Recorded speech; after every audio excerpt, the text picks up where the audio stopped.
The View hosts blast leaked recordings of Justice Alito and wife.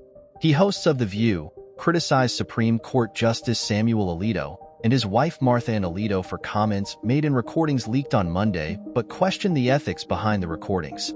"I'm extremely disappointed at what I heard, but I also am not comfortable with snippets of tape recordings without consent being taken out of context," host Sunny Hostin said on Tuesday's episode of The View.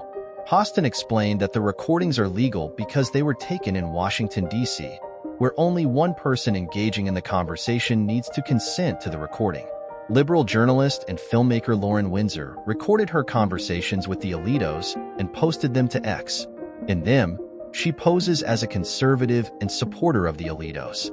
Windsor told Justice Alito she believed that people need to fight to return our country to a place of godliness at a Supreme Court Historical Society dinner. Justice Alito replied, "I agree with you."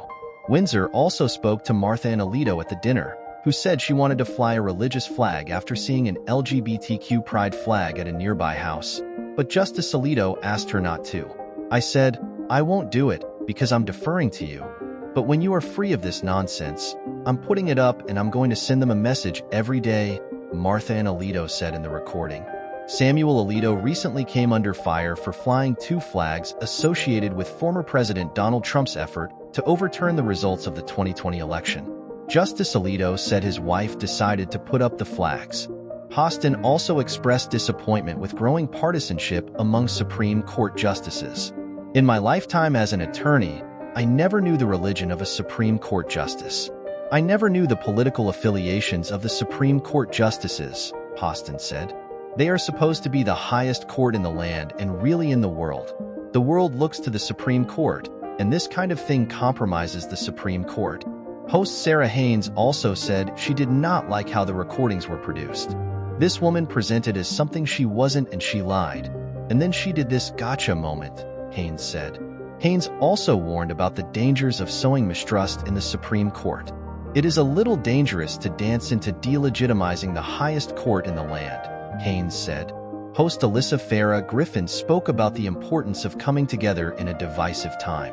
"I, in general, don't like language that's risen in this moment of political polarization where you talk about the other side as the enemy, or this existential battle where both sides aren't actually active players with a valid role in American democracy," Griffin said. Host Whoopi Goldberg disagreed with the hosts and said the justices need to be questioned. "I'm happy to finally hear someone say something that makes Justice Alito and Thomas have to explain how do you take that money from these people," Goldberg said. Both justices have been accused of accepting expensive gifts. Goldberg also argued that there needs to be more consequences for ethics violations. "I would like there to be some kind of thing that says, no, nobody gets away with it," Goldberg said.